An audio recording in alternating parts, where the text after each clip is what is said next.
Donald Trump stepped onto the stage holding a thick pile of prepared notes. Barack Obama walked in with something far more difficult to counter. Truth, spoken with a steady, undeniable certainty that turned one single moment into a viral sensation within minutes. This wasn't shaping up to be just another routine political event. The entire nation sensed a major moment was about to unfold. You could tell from how people shifted their schedules, left dishes unwashed, and claimed their spots in front of TV screens and glowing laptops. This wasn't a small-town broadcast. It was prime time, live with the names that commanded attention, Barack Obama and Donald Trump. The setting, the San Jose Civic Auditorium, every seat filled, more than 3,000 people packed inside, with latecomers lining the aisles and pressing against the walls. The atmosphere buzzed with anticipation. Friends murmured their guesses. Strangers debated possible outcomes like expert commentators. Two matching podiums stood on stage, angled toward each other just enough to suggest a looming clash. The lighting was sharp and revealing, leaving no place for a sly grin or a flicker of irritation to hide. The event was framed as a bipartisan town hall on economic recovery. In theory, the mission was straightforward: present solutions, share viewpoints, and maintain civility. Even the moderators understood this was just a polished way of warning. Prepare for a clash in tailored suits. They were right. As the cameras swept over the audience, they caught glimpses of signs, some hand-painted, others printed to perfection. Bring back integrity. For more years. Truth matters. The division in the room was clear, but the excitement was mutual. Everyone was hoping for a moment worth retelling. Behind the curtain, a makeup artist brushed powder along Obama's cheek while a producer whispered into his earpiece, "We're live in 90 seconds." Obama simply nodded, glancing over a few neatly stacked papers on his podium.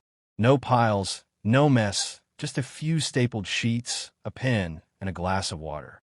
He hadn't come to wing it. He'd come prepared. Trump's corner looked different. Note cards spread loosely across the podium, an uncapped Sharpie tossed on top. He'd been pacing for minutes, occasionally peeking toward the stage entrance as if trying to read the crowd before stepping out. His aide spoke in quick, hushed tones, one clutching a page of fresh unemployment numbers, another holding a chart of job growth spikes. It was preparation, but with the air of a last-minute scramble.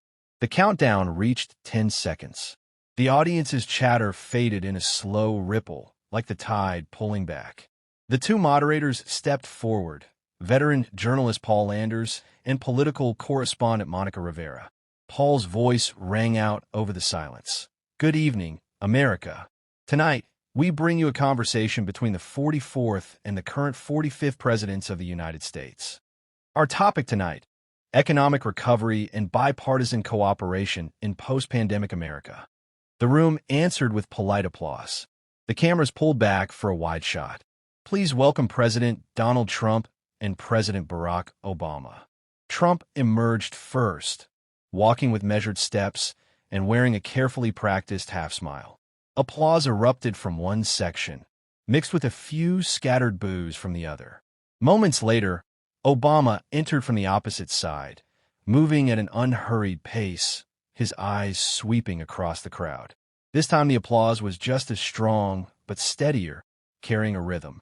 They met at center stage, shaking hands in a brief, almost mechanical gesture, both keeping their expressions neutral and unreadable. "Gentlemen," Monica began, "we'll start with opening remarks. You each have 2 minutes." Trump spoke first, thanking the audience before quickly pivoting to a highlight list of his administration's achievements: record job creation, market surges, and unprecedented pandemic aid.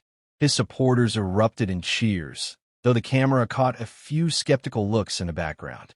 When Obama's turn came, he thanked the moderators, the audience, and even Trump for joining in what he called a forum for open dialogue. His tone was warm yet weighted, hinting that he had arrived ready for more than polite exchanges. He acknowledged gains, but emphasized that recovery statistics must match what families feel in their kitchens and bank accounts, not just in government reports. The first questions were mild: boosting small businesses, tackling inflation, but tension was quietly building. Each answer edged them closer to a direct clash. Then, a moment shifted the air. An audience member, a small restaurant owner from Reno, Nevada, stood up to ask about pandemic relief funding. "I applied twice," the woman said, her tone calm, but edged with frustration. "The paperwork claimed the program had been expanded, yet we never saw a single cent." Her gaze shifted between Trump and Obama. Trump leaned into his microphone first, saying her situation was a rare outlier, insisting most applicants got the assistance they needed. He cited White House, approved reports, but offered no specifics. Obama stayed silent, listening. Then, without raising his voice, he said, "I've looked at those figures. In Nevada, nearly 18% of small businesses that applied for relief received nothing. That's not an outlier. That's almost 1 in 5. He didn't turn toward Trump. Instead, his eyes stayed on the woman, offering the kind of recognition that didn't feel staged. Even through the broadcast, the shift in the atmosphere was clear. Viewers could sense the conversation now had an edge. But the defining moment of the night was still ahead, just one question away. Paul Anders adjusted his glasses and leaned toward his microphone. Our next question comes for teacher in the audience, Mr. Daniel Cortez from Fresno, California. Daniel rose, holding a folded sheet of paper. "This is for both of you," he began, "but I'd like President Obama to answer first. Tonight we've heard a lot about job growth and relief programs. My concern is, how can we tell the difference between real facts and political spin, especially when those statistics don't match what people are actually experiencing?" Obama didn't answer immediately. He rested a hand lightly on the podium, his notes untouched. "That's a fair question," he said, his voice even, punctuated by a slight nod of respect toward Daniel. "Here's the thing about statistics," Obama began. "They're like snapshots. You can crop them, adjust the lighting, and tell a story that suits you. But if you step back and view the entire album, the full reality comes into focus." He picked up the thin stack of papers on his podium. Take last month, for example. The administration celebrated job growth hitting a 10-year high. What they didn't highlight is that most of those positions are temporary or part-time with no benefits. According to the Bureau of Labor Statistics, 43% of those jobs were in the lowest-paying sectors. Trump's head turned sharply, his jaw tightening. "I'm not denying progress," Obama continued, "but telling Americans this is the best it's ever been, when so many are juggling 2 jobs and still can't cover rent, that doesn't reflect the reality they're living." The audience reacted, low murmurs of agreement from some, a few scattered boos from others. Trump jumped in immediately. "That's misleading," he shot back, voice cutting through the noise. "We've created millions of jobs. The economy is stronger than ever, and Americans are better off than they were during your time in office. Those are the facts." Obama didn't interrupt. He set his papers down, offering Trump a calm, faint smile that seemed to say, "Go ahead." Daniel, still standing, asked, "So which one of you is telling the truth?" Obama answered first. "Check the sources," he said evenly. "Mine are right here, from the Bureau of Labor Statistics and the Department of Commerce, both operating under the current administration. If you find data that proves me wrong, I'll accept that." It was precise, almost surgical. No raised voice, no grand gestures, just a clean challenge backed by documentation. Monica Rivera, sensing the tension, smoothly shifted the focus. Our next question comes from an audience member in Kansas City. Before Monica could finish introducing the next question, Trump leaned toward his microphone. "You know, Barack, you had 8 years to get it right. Now you want to stand here and lecture me on how to do my job? The people can see we're doing just fine." Obama's voice stayed steady. "I'm not here to tell you how to run your office, Donald. I'm here because Americans deserve clarity. And when I see false or misleading claims from anyone, I'm going to call them out." The crowd reacted instantly, applause rippling through the left side of the room, low grumbles rumbling from the right. Paul Anders raised both hands, signaling for quiet. Obama took a slow sip of water, then picked up where he'd left off before the interruption. Economic recovery isn't just a line on a graph. It's about whether a single mother in Wichita can afford groceries without having to choose between milk and gas. It's whether a veteran in Phoenix can get his benefits processed before he's staring down eviction. Those are the benchmarks that matter. And if we can agree on that, then maybe we can actually start fixing it together. Trump let out a short laugh, though it carried a hint of irritation. Nice speech, but the real world is a lot more complicated than your little stories. Obama didn't flinch. The real world, he said evenly, is built from those stories. It unfolded in real time. The next question came from Laura Benton, a small business owner from Flagstaff, Arizona, who ran a family hardware store. She stood, gripping the microphone with both hands. "Mr. President," she began, directing her gaze toward Trump, "last year my store applied for pandemic relief. We were told we qualified, but the funds never arrived, and we had to lay off 2 employees. I want to know what happened." Trump leaned in, his tone carrying a mix of sympathy and defense. "Laura, I'm sorry you had to go through that. But I can tell you, most businesses got their relief fast. We had the smoothest rollout in history. If there was a holdup in your case, it was because of state-level red tape. The money was allocated. That's the fact." The camera shifted to Obama, who had been calmly thumbing through his notes as Trump spoke. When Trump finished, Obama lifted his head, his voice even but edged with quiet force. "Laura, what you experienced wasn't a rare fluke. The Treasury's own oversight report from last quarter, and I'm quoting here, found that more than 120,000 approved small business applications never received funding. That's not state bureaucracy. That's a breakdown in the federal system." Trump's head turned sharply toward Obama. "That's not true. Completely false. It's your Treasury report," Obama said evenly, lifting a document so the camera could clearly capture the header. "Dated February 8th of this year. Anyone watching can verify it." The audience broke into a mix of applause and jeers. Laura looked startled, glancing between the 2 men. Trump's voice took on a harder edge. "Barack, you know that's not the whole picture. You're cherry-picking data. There were fraud prevention measures in place. We saved billions in taxpayer dollars by making sure relief went to the right people." "Fraud prevention is important," Obama replied, still composed. "But when prevention turns into paralysis, the people it's meant to help are left stranded." Any irony? Some of the largest fraud cases came from companies that got the fastest approvals. That line hit like a jab. The crowd reacted instantly. Gas from one side, loud cheers from the other. Trump shook his head, muttering into the mic, "Absurd." Monica Rivera stepped forward, attempting to redirect. "Let's move to job creation figures." But Trump cut in. "No, I need to respond to that. Barack, you're using polished rhetoric to make things sound worse than they are. The public knows we've had historic success." Obama turned fully toward Trump for the first time. "Historic success? Let's break that down." The administration says 5 million new jobs were created in the past year.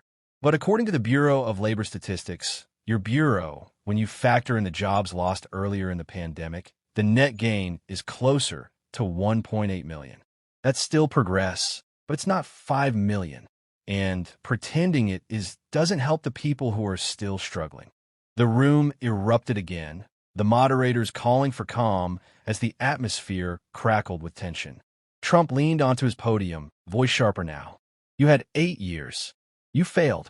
You can throw numbers around, but your own economy didn't pick up until your final year." Obama tilted his head slightly. "Donald, this isn't about my presidency or yours. This is about whether we can be truthful with the American people in real time," Obama said. "If the numbers are inflated, admit it. If they're accurate, show the proof." Trump's lips pressed into a thin line, but he didn't answer directly. Instead, he pivoted to attacking Obama's record, citing the Affordable Care Act and past foreign policy decisions. It was a familiar play, steer the conversation towards safer territory. But Obama didn't follow him there. "I'm fine discussing health care or foreign policy," he said. But Laura's question was about why her workers lost their jobs when relief funds never reached her. And right now, we still don't have an answer. This time the applause was stronger. The camera cut to Laura, nodding slowly, her face caught somewhere between appreciation and frustration. Sensing the weight of the moment, Paul Landers leaned toward Trump. Mr. President, could you directly address the figures from the Treasury report that President Obama just mentioned? Trump's eyes narrowed. I'll have my team review that report and issue a statement, but I can tell you it's wrong. Obama arched one eyebrow ever so slightly. Your Treasury report is wrong? The line drew loud laughter from much of the audience, and even Monica's lips twitched as she fought back a smile. Trump's fingers began tapping the edge of his podium in a sharp, impatient rhythm. Meanwhile, a camera close-up caught the top page of Obama's notes, the Treasury report's header clearly visible in frame. Twitter and Facebook lit up within minutes, hashtags flying alongside screenshots of the exchange. Laura's story stayed in the air, a sharp reminder of what the town hall was meant to address. The next question, from Spokane, was meant to be less combative. How should the next phase of recovery tackle the widening wealth gap? Paul Anders called on Obama first. Without looking at his notes, he said, "Wealth gaps don't shrink on their own. They're shaped by policy, sometimes by design, sometimes by neglect. Real recovery isn't just stock market highs. It's making sure a kid in Yakima doesn't drop out of college because tuition doubled, or a retiree in Spokane can keep their home despite rising taxes." Trump jumped in before the applause faded. The wealth gap is exaggerated. We've built the strongest economy in history. People at all income levels are doing better. That's what matters. Obama turned toward him. If that were true, we wouldn't be hearing from people tonight who've lost jobs, closed businesses, or can't afford health care. Trump's voice rose. "Barack, you're cherry-picking sad stories to make me look bad. People know the truth. They can see it in their 401ks. Obama's tone was calm but firm. You can't measure a nation's health by its stock portfolio. Most Americans don't have a 401k, and those who do can't pull groceries out of it. Laughter and applause rippled through the crowd. Trump's smile tightened. You think you're clever, but you're wrong. People are winning again. You had 8 years and left slow growth, high unemployment. Obama cut in precise. Unemployment fell from 10% to under 5% under my watch. You inherited a growing economy. What matters now is telling people the truth about where we are today. The contrast was clear. Obama's slow, surgical delivery versus Trump's rapid, combative pace. Moderator Monica Rivera stepped in.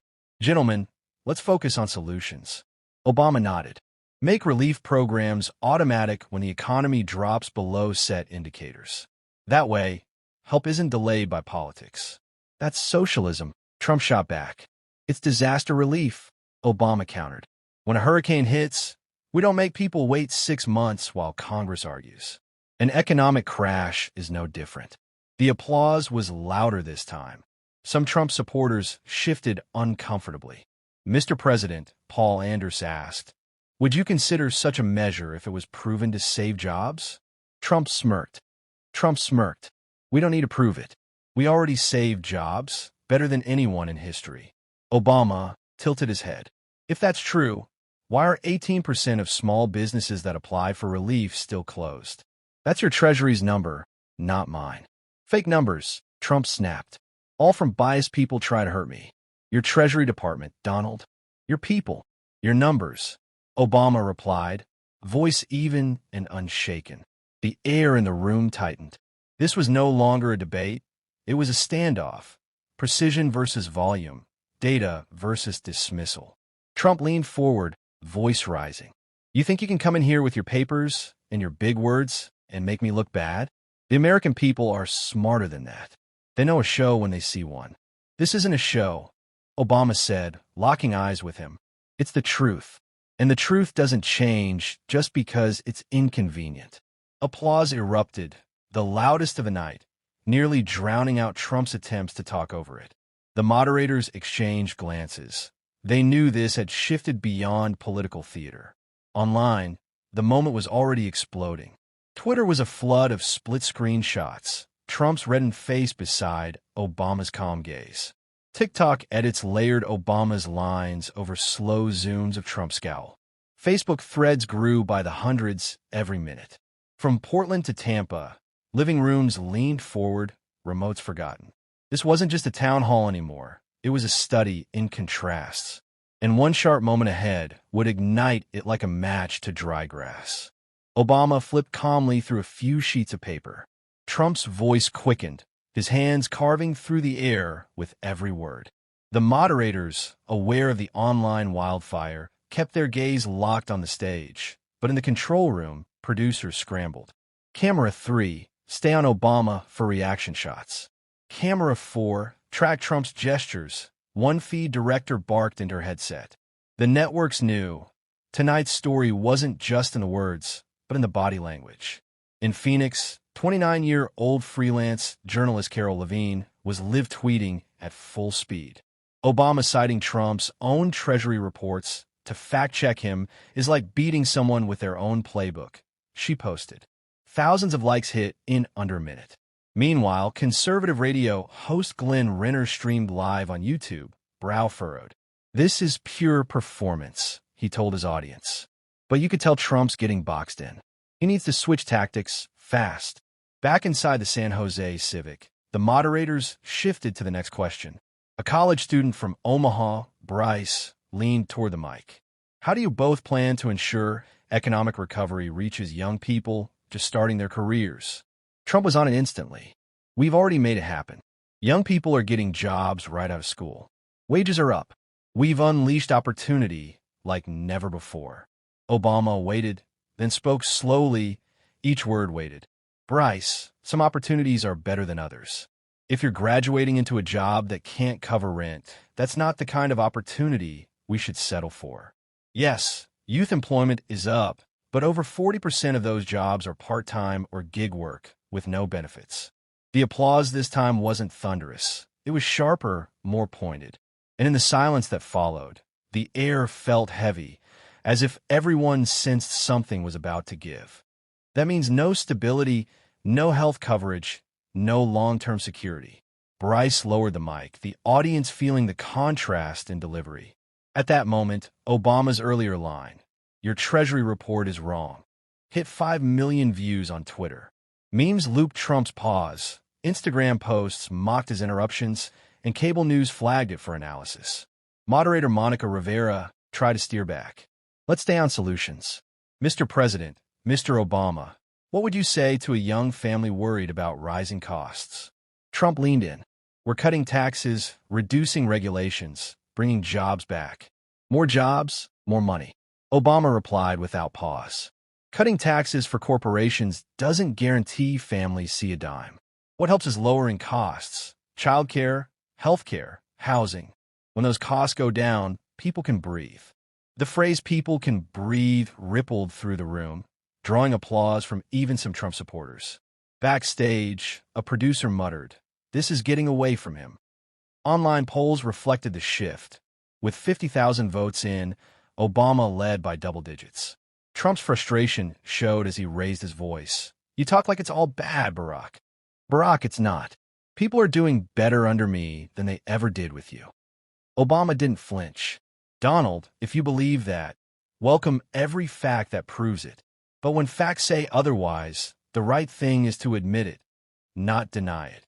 Applause broke out, a whistle sounded in the back, and the moderators quickly moved on. But online, the moment was exploding. Obama schooling Trump with his own data was trending, alongside calm versus chaos. Then came the question that shifted everything. From the third row, retired auto worker Frank Dalton of Toledo gripped the mic. "Mr. President, I worked 38 years at the same company, paid my taxes, raised my kids. Last year, I lost my pension when my company went bankrupt.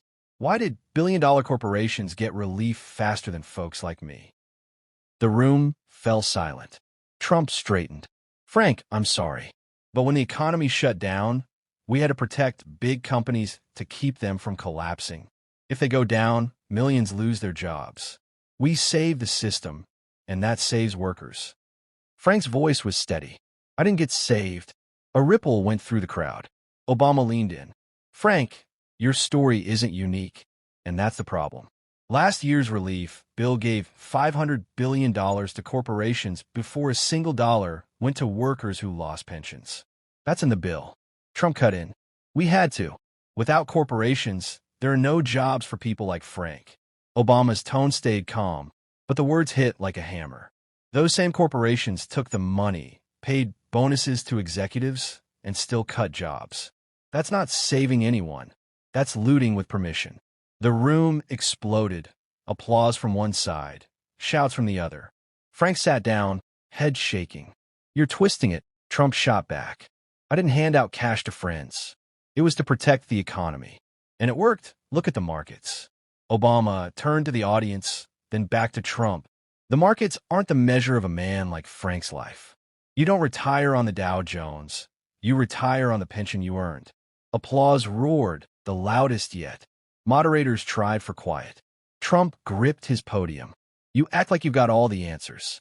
You had your chance, and you failed. You didn't rebuild the auto industry. You just threw taxpayer money at it." Obama's gaze didn't break. "I didn't throw money at it." Social media lit up within minutes. Looting with permission was everywhere.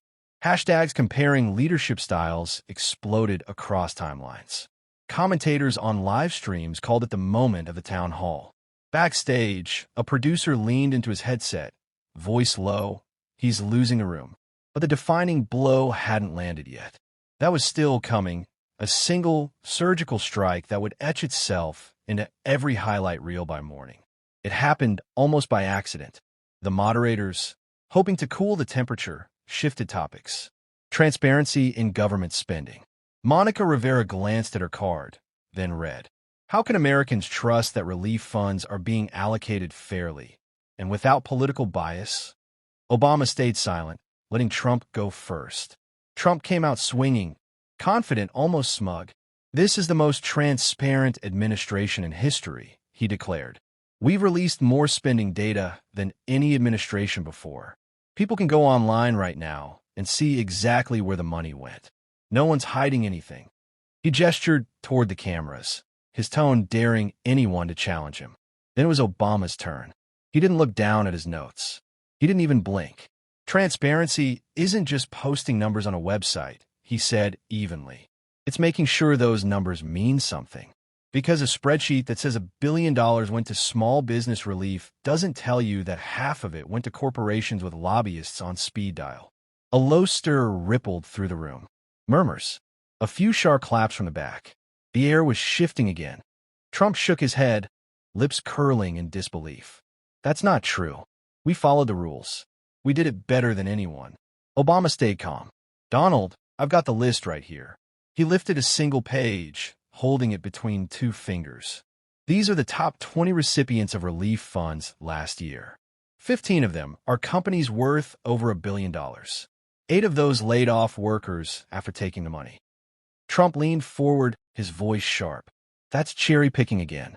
You're looking for the bad examples because you don't want to admit the program worked." Obama didn't blink. "If the bad examples cost taxpayers billions and left workers out in the cold, they're not small details. They're the story." Then came the line that would dominate the next 48 hours. Obama glanced toward the audience, then locked eyes with Trump. "You can't claim victory just because you threw a parade while people were still digging themselves out of the rubble." The reaction was instant, a wave of applause, whistles, and a few audible laughs. Trump tried to speak over it, but the sound swallowed his words for several seconds. Cameras zoomed in, lips pressed thin, eyes narrowing. On Twitter, political commentator Jules Harper clipped the moment and posted it within minutes. "Parade in the rubble. Obama just ended the argument in one sentence." 100,000 likes in under an hour. Cable news plastered it everywhere. One network's headline read, "Parade in the rubble line steals the show at town hall." Back in the auditorium, Trump tried to steady himself. "Look, folks, the truth is we had to move fast. Moving fast means that some mistakes happen, but overall, we did better than anyone could have." Obama leaned in slightly, his voice even. "Mistakes are human. Pretending they didn't happen is politics. The American people deserve the first one, not the second." That exchange turned the room. Even those who had been split earlier were now leaning toward Obama's measure control. His voice wasn't just calm. It carried the weight of someone who had been here before and knew exactly when to strike. In the production truck outside, a technician muttered, "That's the soundbite. That's the lead." He was right. Every highlight reel would orbit around that single sentence. Reaction videos hit TikTok within minutes. Some paired the clip with slow-motion replays and dramatic music. Others cut it alongside sports knockouts. Even political rivals on late-night streams admitted, grudgingly, that the delivery had been flawless. The moderators moved on, but the shift in energy was impossible to miss. Trump's interruptions came faster, but landed weaker, often swallowed by the crowd's reactions. Obama, sensing the swing, let silences stretch, each pause long enough for applause to crash in or murmurs to ripple through the hall. Viewers at home felt it too. Social media polls that had shown Obama up by 12 points were now flashing margins of 20 or more. Comment sections read like a sports broadcast. That's it. Game over.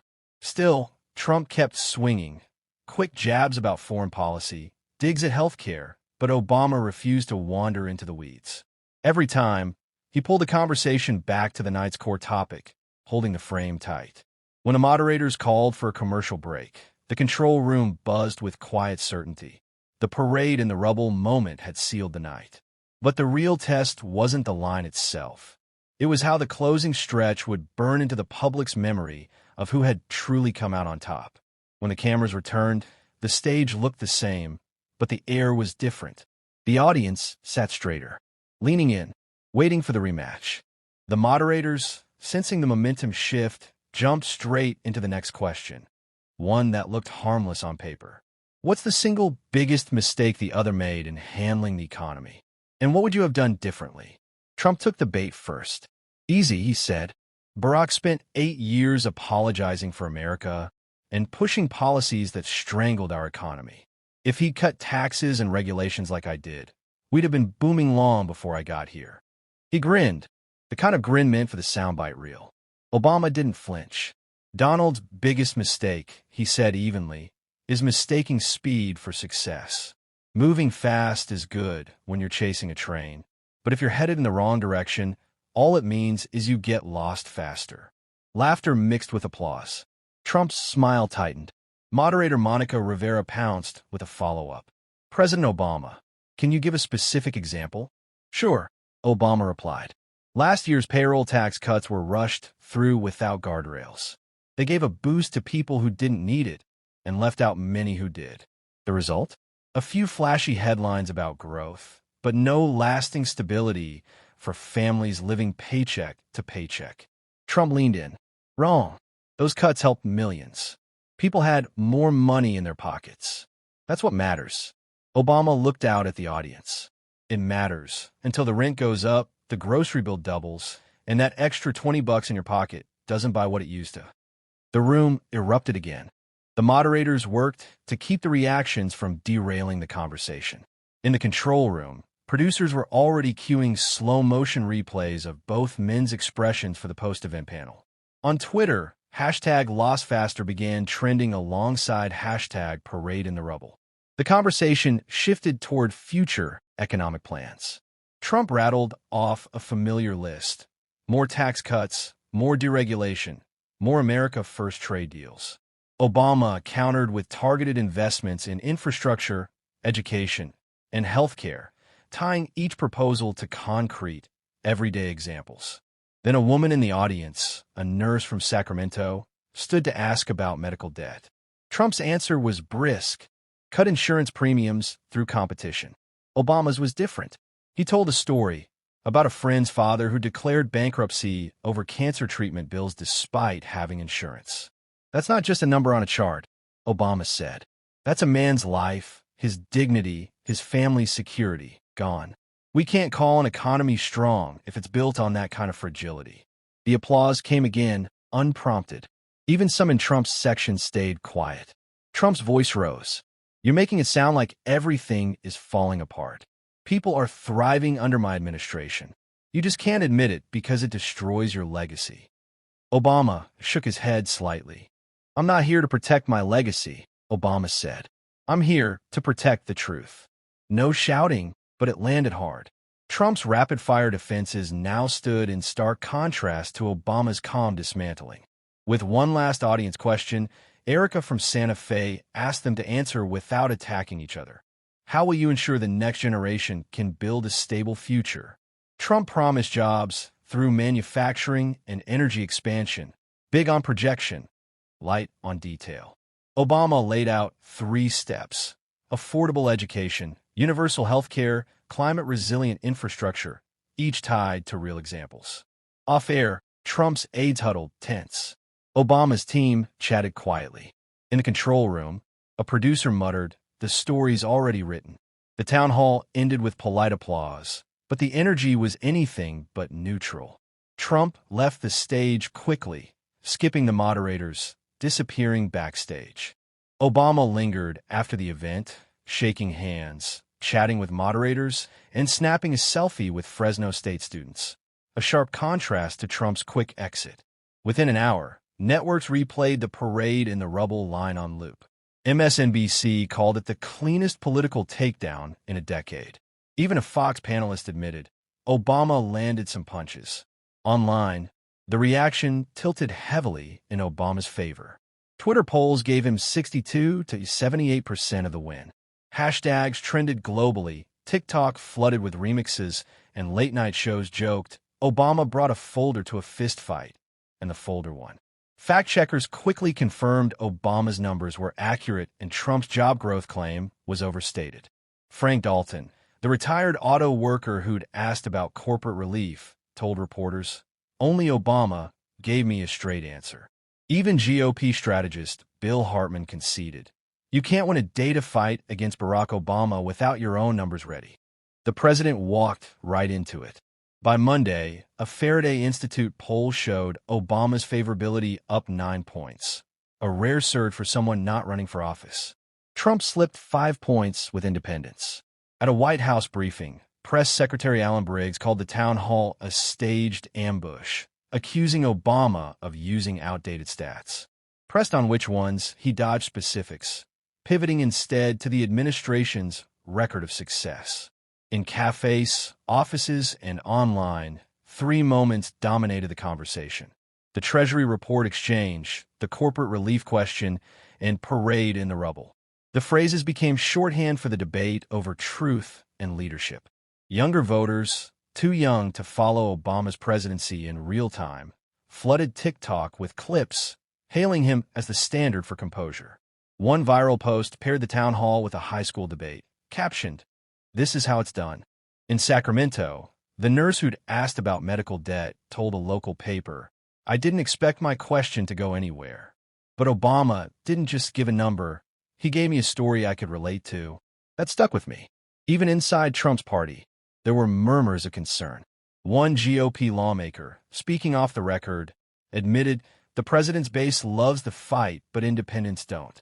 Last night made that gap bigger. By midweek, the narrative was set: Obama, calm and factual; Trump, combative and light on details. What began as political theater had become a case study in how quickly perception can shift. Across headlines and hashtags, one idea kept surfacing: that truth, delivered plainly, still cuts through the noise. It wasn't just about who won a debate. It was about leadership on camera and off. 2 presidents faced the same challenge and chose opposite paths, one favoring volume, bravado, and repetition; the other, patience, precision, and proof. In post-event interviews, Obama avoided talk of victory. He returned instead to a single point: facts matter. They don't belong to one party or the other. It was a pressure moment. For Obama, the night reinforced his belief that telling the truth plainly, even when it's uncomfortable, is worth more than spinning it for applause. For Trump, it was a reminder that in the age of instant replay and viral soundbites, every word and expression will be dissected, replayed, and reinterpreted thousands of times before the day is over. For the rest of the country, it was a chance to reconsider what they value most in a leader. Is it the loudest voice in the room, or the one that can explain the truth in a way that lingers? By the week's end, the hashtags had faded and the news cycle moved on. But for many, the image of that stage, 2 presidents, 2 styles, and one defining exchange remained. It was a pressure moment, the kind that doesn't just test a politician's talking points, but their instincts. For Obama, the exchange reaffirmed a belief he has carried for decades, that telling the truth plainly, even when it's uncomfortable, carries more power than dressing it up for applause. A fact stated clearly can outlast the noise. For Trump, it was a stark reminder that in an era where every sentence is clipped, captioned, and shared before the applause even fades, there is no hiding behind volume. Every expression, every pause, every deflection is measured and replayed 1,000 times in 1,000 different feeds. And for the country, it was something bigger. A moment to take stock of what leadership really means. Is it the loudest voice in the room, or the one that can break down the truth in a way that stays with you long after the cameras turn off? Is it about winning the moment or winning the trust?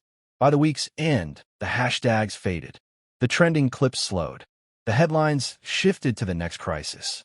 But for many Americans, and for millions watching abroad, the image of that stage lingered. Two men, two presidencies, two visions of leadership colliding in real time. In the end, it wasn't just about who scored the sharper line or the bigger applause. It was about something deeper. A reminder that when the noise dies down, history tends to remember not the volume of a leader's voice, but the weight of their words.